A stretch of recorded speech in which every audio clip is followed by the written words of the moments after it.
You guys ask me a lot of questions, whether it's through comments, emails, Facebook posts, and today I'm going to answer 5 of the most common ones. Plus, I'm going to explain this shiner on coffee and trains.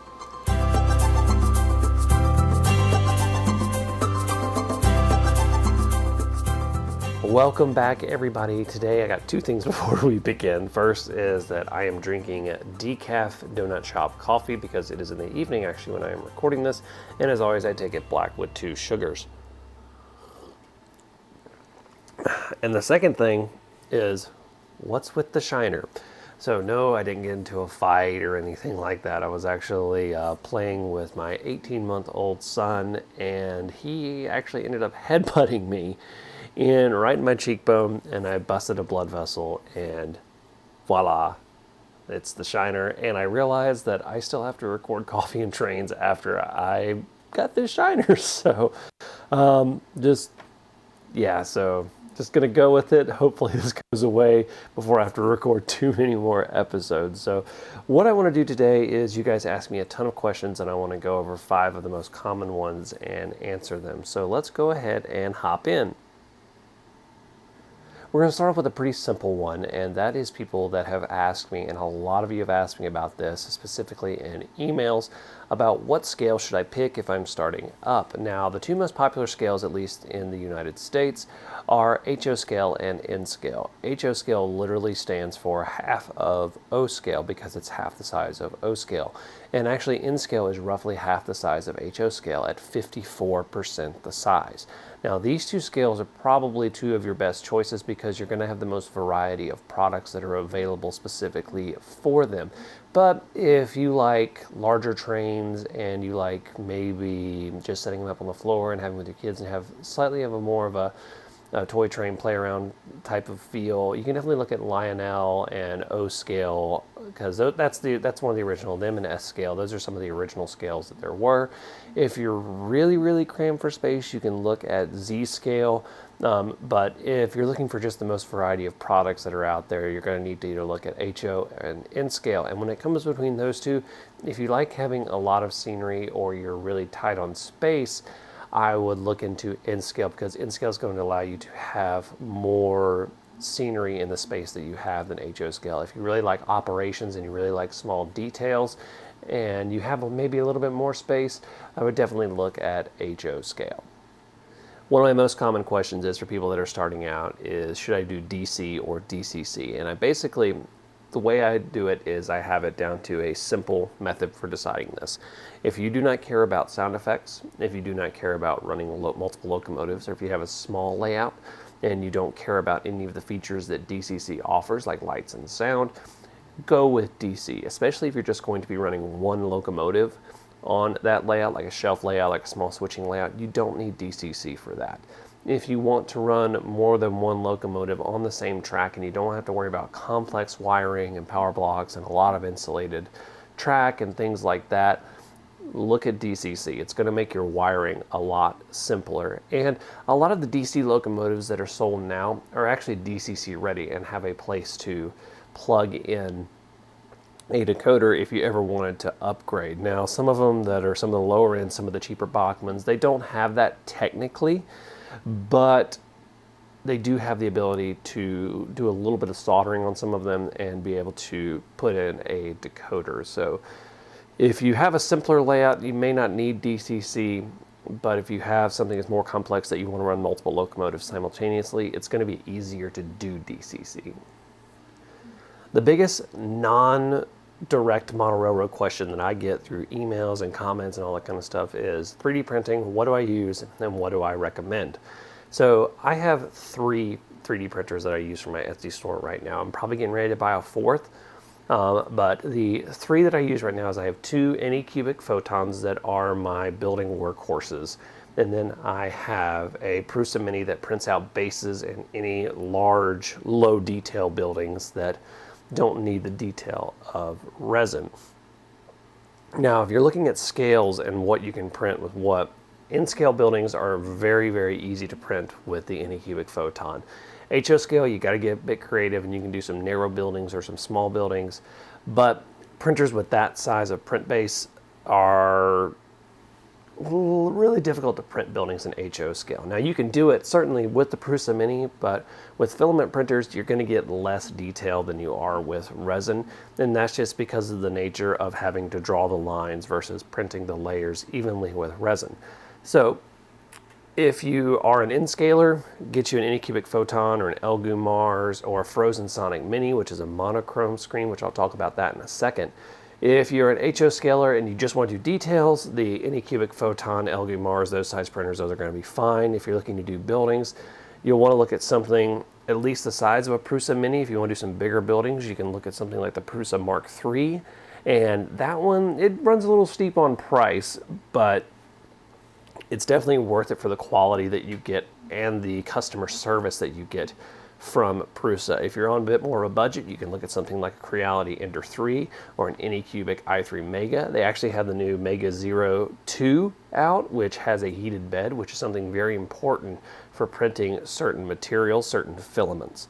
Now, a lot of stuff is going on right now with monochrome screens and larger resin printers, and this is going to be really exciting for people in HO scale. You're getting a lot of larger resin printers. Now it takes more resin to fill them, obviously, but when you have printers like the Elegoo Saturn, which can never seem to stay in stock, the Anycubic Photon Mono X, that is a large format printer, and you also have the Phrozen Sonic Mighty 4K and the Phrozen Shuffle XL Lite. You have a lot of these bigger printers coming out that are going to be able to handle HO scale buildings. So all you HO scalers that want high detail, the time is, if not here, it's very, very close to where you're going to be able to use resin to print buildings and things like that. And in terms of the monochrome screen, what it basically does is, the simplest way to explain this is that the resin printers use an LCD screen, basically like a cell phone screen. And they use a UV light that shines through pixels, and it cures the UV curing resin in layers and raises it up. Now, the screens that are previously used are what are called RGB screens, and that means the pixels have red, blue, and green sections to them. And only the blue can let the UV light through. That's the only one that's used to do that.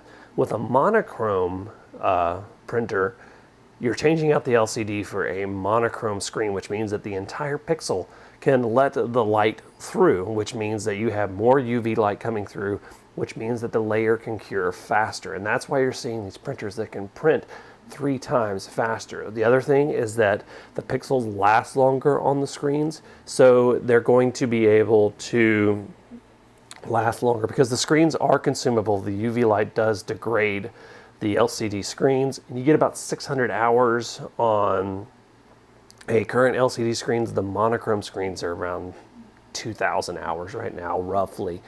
So that's what's going on with mono, if you've seen that. But if you're looking for printers right now, Anycubic Photon Mono is their monochrome version. Elegoo Mars 2 Pro is the monochrome version. I am looking at that one right now. Filament printers, I love Prusas. You can't go wrong with Prusas. If you're looking for a budget thing, Ender 3, i3 Mega, things like that, those are all linked in the description below. Another question that people ask me is why I use KATO Unitrack so much, and the reason for that is really twofold. The first reason is that it's very easy to rearrange and figure out what you want. And that is partially because KATO has done a great job in designing their track sizes, their track radii, their turnouts, everything to be able to be easily swappable, easily matchable, and be able to mess around before you have your final layout set in place. Now, I design everything in SCARM, but after I do that, I come down and actually build the layout and I figure out what actually works. I'll connect a power pack up to it, and I will basically just play and figure out where I'm going to have trouble spots, what I need to fix, what I need to address to get exactly what I want out of a layout. And that's something that's a lot more difficult to do with your standard set track and your flex track. And it can be actually more difficult to do with some things like Bachmann Easy Track, which is a bit less durable than KATO Unitrack. And that's another thing. KATO Unitrack, that's my number 2. KATO Unitrack has a quality level that is very, very difficult to beat in terms of the set track with the road beds.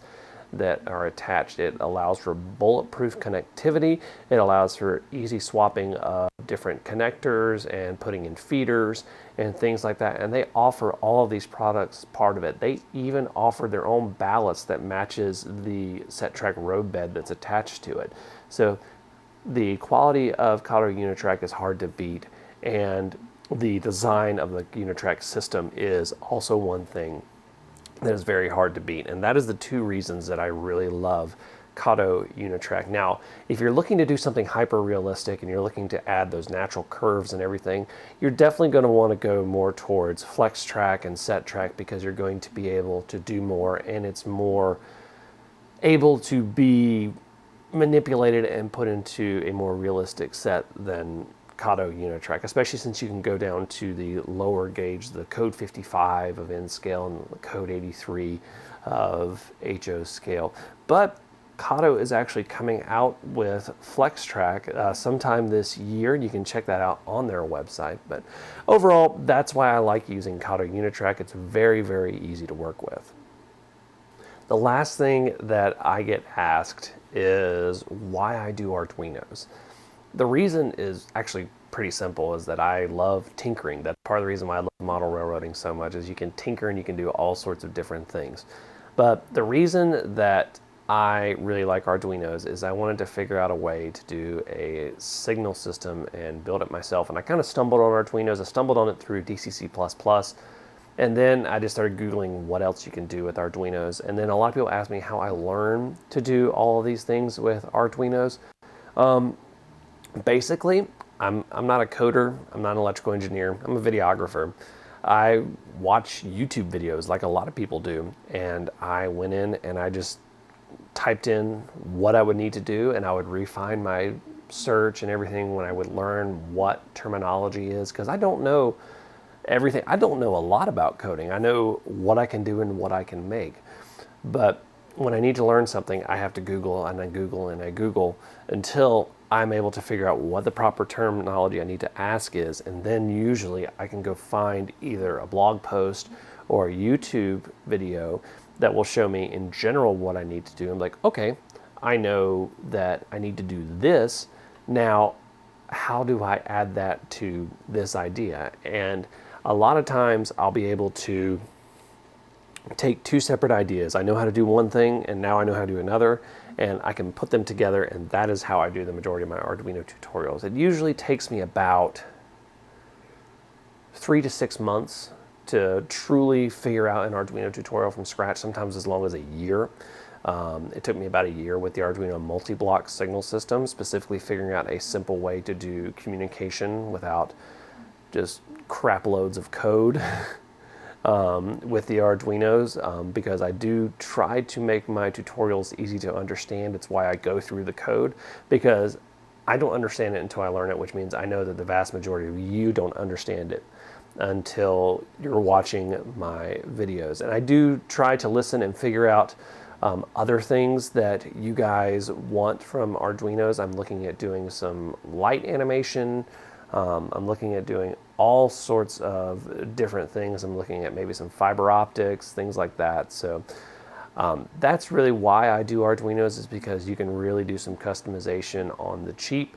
And yeah, that's pretty much it. Okay, let's talk about some of the coffee you guys are drinking. First, I want to go to a comment. Where is it? I gotta find it. From TV Toms, I don't understand your magic coffee mug, LOL. Do you use coffee, or do you use magnets to keep the coffee stuck to the bottom of the mug? No, it takes me a while to fully record through one of these. I'm actually over 30 minutes right now recording this, and I drink my coffee through it. So I can show you how close I am. And I can tilt my coffee mug that far back. I'm actually just about out.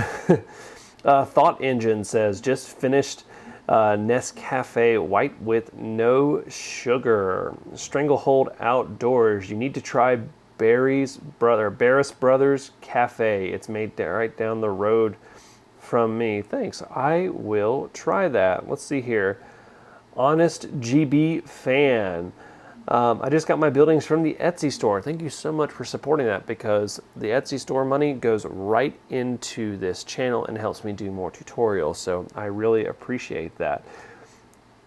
We'll be working on them with my usual cup of Pete's Italian Roast, and I absolutely love Pete's. I've got a Pete's really close to me where I work full-time.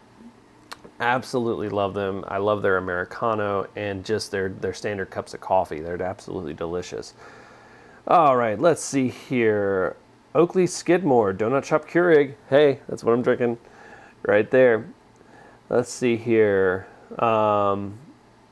And Lady Michelle, Green Mountain Breakfast Blend with cream and sugar. You're on the same page as Steve's Train, so love me some Green Mountain coffee roasters. So thank you guys so much for watching, and I am going to go and put some ice on this shiner, and who knows, make me another cup of coffee. So thank you guys so much for watching. Until next time, I'm Jimmy from the DIY and Digital. Stay safe, be kind, drink some coffee, and happy railroading.